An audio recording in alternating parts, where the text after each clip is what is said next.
अहिल्यानगर जिल्ह्यामध्ये बिबट्यांच्या हल्ल्यांची भीती जास्त वाढलेली आहे, कारण की बिबट्यानं उचलून नेलेल्या 5 वर्षीय रियांकाचा अजूनही शोध सुरू आहे। कोमरगाव नंतर खारे अर्जुनमध्ये बिबट्यानं हा हल्ला केला होता आणि नगर तालुक्यामधील खारे करजुने गावामध्ये कुटुंबियांच्या डोळ्यादेखत बिबट्यानं 5 वर्षीय रियांका सुनील पवार हिला उचलून नेल्याची धक्कादायक घटना संध्याकाळी घडली आणि घटनेनंतर रात्रीपासूनच वन विभाग आणि MIDC पोलिसांकडून परिसरामध्ये मोठ्या प्रमाणावर शोध मोहीम अजूनही सुरू आहे।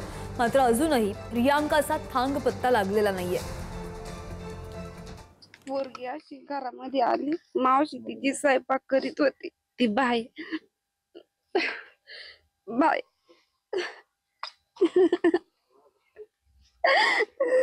रोडक सांग, व्यवस्थित सांग ना, ती बाहेर आली तशीच नेली इकडं त्या बिबट्याने।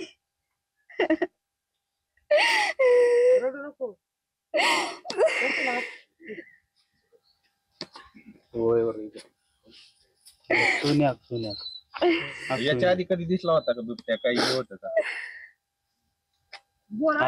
बोललेली हा आला होता। वन विभागाचे कर्मचारी आलते का कधी इथे? तुम्ही नाही, कोणीच नव्हतं आलं इथं। वारंवार सांगू सोन्या 2 महिन्यापासून बिबट्याचा वावर आहे। तुम्ही सांगा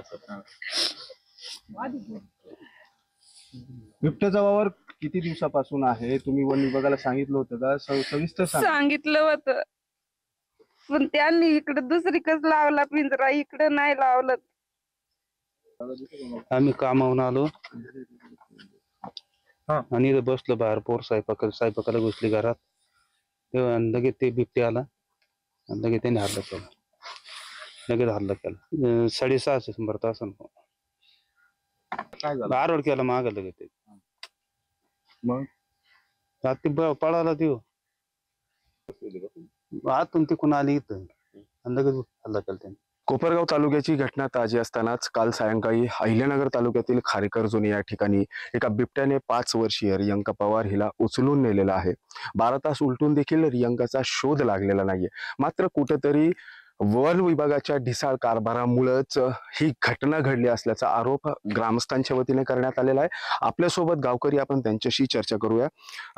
काल ही दुर्दैवी घटना घडली आहे, रियांकाचा शोध अद्यापही लागलेला नाहीये। नेमकी काय घटना घडली, काय सांगाल?